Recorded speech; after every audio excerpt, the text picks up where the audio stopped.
Assalamualaikum warahmatullahi wabarakatuh. Perkenalkan, nama saya Dwi Rezeki Utami, nomor induk mahasiswa 61034200004 dari PJ SDA Universitas Negeri Semarang. Di sini saya akan membahas sedikit materi anatomi tentang artikulasi. Apa sih artikulasi itu? Ada yang tahu? Ya, artikulasio atau yang biasa kita kenal dengan sendi adalah penghubung antara tulang yang satu dengan tulang yang lain yang berfungsi untuk menghubungkan dua tulang, memberi struktur dan membantu otot dalam menggerakkan tulang agar dapat bergerak menjalankan fungsinya. Nah, artikulasio di sini itu terbagi menjadi tiga. Yang pertama itu adalah sinartrosis. Sinartrosis atau disebut juga sendi mati karena tidak bisa bergerak. Nah, sinartrosis ini terbagi menjadi dua. Yang pertama adalah sinkondrosis. Sinkondrosis ini adalah sendi yang dihubungkan oleh tulang rawan, yaitu terdapat pada ruas tulang belakang atau vertebrae. Yang kedua adalah sinfibrosis. Sinfibrosis ini adalah sendi yang dihubungkan oleh serabut fibrosa, yaitu terdapat pada tulang tengkorak. Kemudian yang kedua adalah artikulasio aviartrosis. Nah, aviartrosis ini adalah gerakannya itu hanya terbatas. Nah, di sini tuh juga terbagi menjadi tiga. Yang pertama adalah sinfisis. Sinfisis ini adalah sendi yang dihubungkan oleh kartilago dengan serabut tulang yang pipih, jadi gerakannya itu hanya terbatas, terdapat di antara tulang rusuk, dada, dan tulang kemaluan. Kemudian yang kedua adalah syndesmosis. Syndesmosis di sini adalah sendi yang dihubungkan oleh jaringan ikat dan ligamen, yaitu terdapat di antara tulang betis dan tulang kering. Yang ketiga adalah gombosis. Gombosis ini adalah tulang yang berbentuk kerucut itu masuk pas ke dalam kantong tulang. Nah, ini ada gigi yang tertanam kuat pada tulang rahang.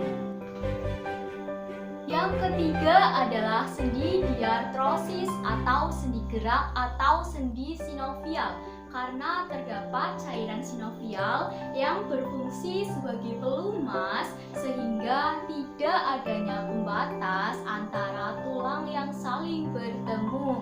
Nah, di sendi diartrosis ini itu terbagi menjadi 6 sendi ya teman-teman, yaitu ada sendi ganglimus, sendi solaris, sendi trosoidea, sendi spiroidea, sendi arthroidea, dan sendi ellipsoidea.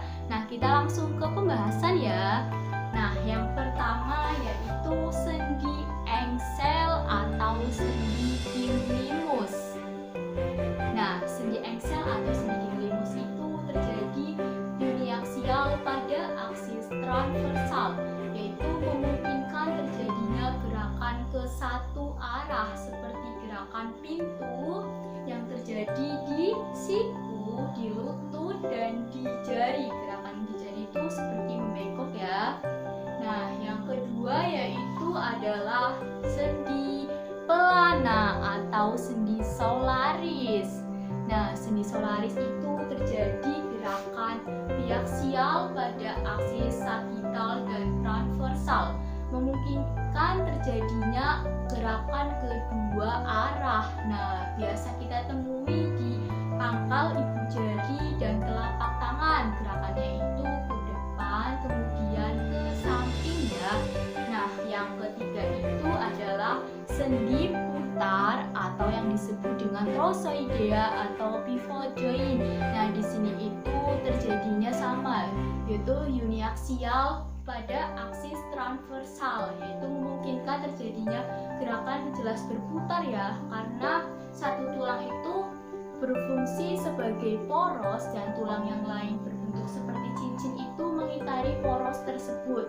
Kita temui pada antara tulang pengumpil dengan hasta, kemudian di antara tulang tengkorak dengan tulang atlas. berputar.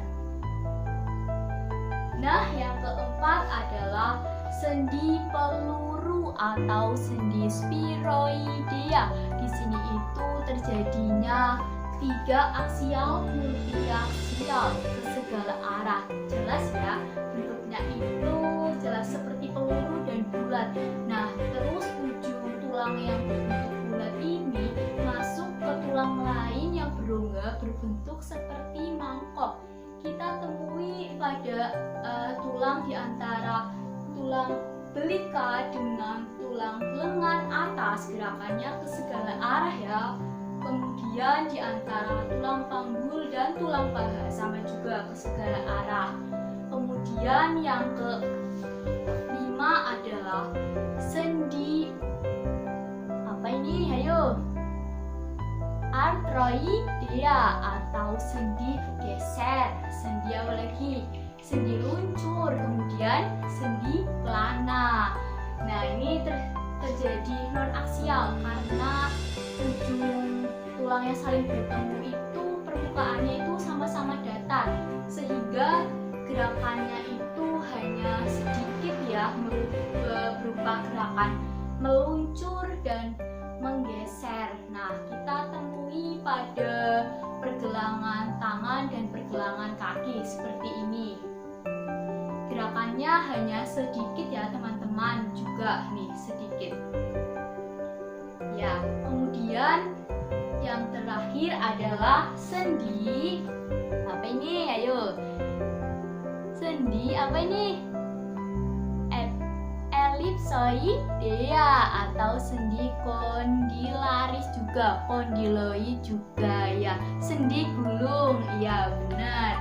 Nah, sendi gulung itu terjadi pada tulang yang memiliki rongga itu berbentuk elips dan tulang lain itu berbentuk bulat telur. Nah, kita temui pada misalnya di kepala ya, kepala kita menunduk dan menengadah, kemudian ke kanan dan ke kiri karena terjadi gerakannya itu ke kanan ke kiri, kemudian ke depan ke belakang. Ya, di sini saya akan menyebutkan nama artikulasio yang dapat bergerak beserta arah dan nama gerakannya.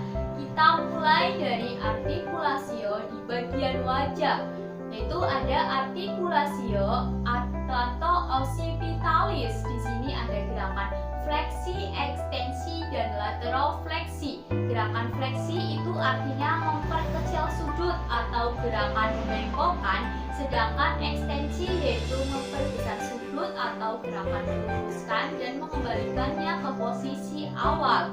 Dan laterofleksi itu adalah samping kanan kiri atau fleksi keluar ya. Kita contoh di occipitalis. Fleksi menunduk, ekstensi kembali ke posisi awal atau meluruskan. Fleksi, ekstensi, kemudian laterofleksi. Kemudian ada artikulasio atlanto-aksialis, yaitu bagian leher. Di sini gerakannya itu rotasi, berarti berputar.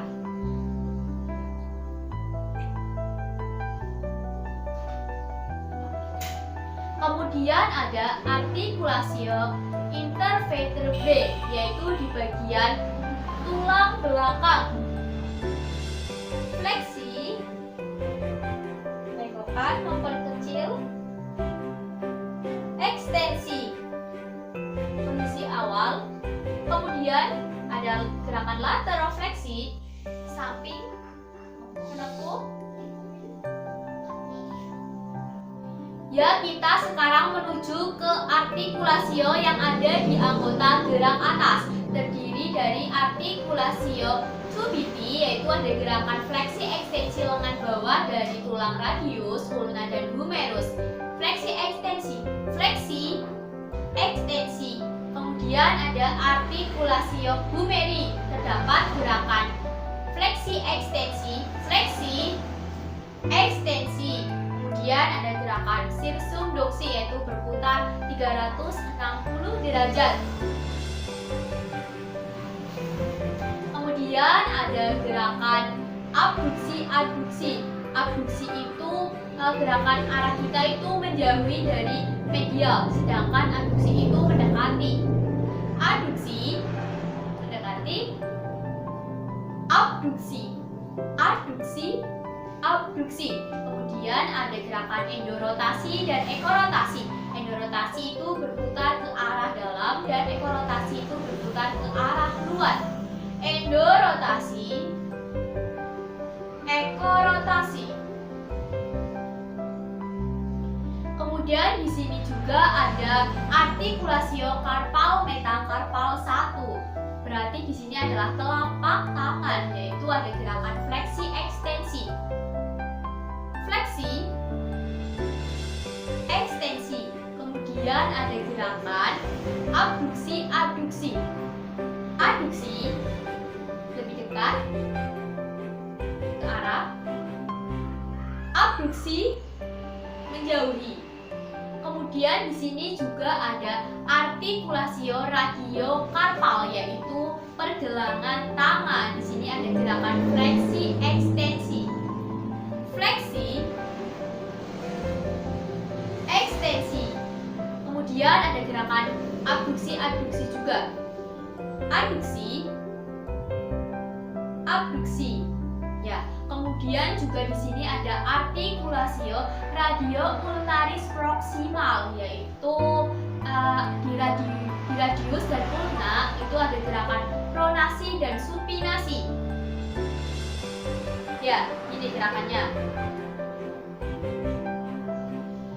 Kemudian ada juga artikulasio sternoclavicularis, yaitu di bahu ada gerakan depresi dan elevasi. Depresi itu arah gerakan itu menuju ke superior atau ke atas, elevasi. Sedangkan depresi itu menuju ke inferior atau menuju ke bawah. Gerakannya kayak gini. Elevasi, depresi. Ya, sekarang kita menuju artikulasio yang ada di anggota gerak bawah, yaitu ada artikulasio genu. Artikulasio genu yaitu tulang pembentuknya ada femur, patella, dan ada tibia. Nah, gerakannya itu fleksi ekstensi. Fleksi, fleksi, ekstensi, fleksi, ekstensi. Kemudian yaitu ada artikulasio talokalkaneus, yaitu kaki juga gerakannya itu mengayun.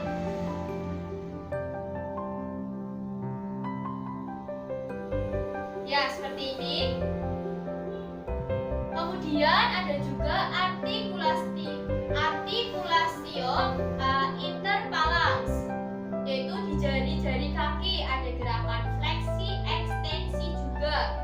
Nah, gerakannya itu fleksi, gerakan menekuk ya, jari-jari kaki, fleksi menekuk, kemudian ekstensi dikembalikan posisi semula. Fleksi, ekstensi, ya. Ya, demikian yang dapat saya sampaikan materi anatomi tentang artikulasio. Saya mohon maaf bila dalam menyampaikan masih banyak kekeliruan. Semoga bermanfaat ya teman-teman.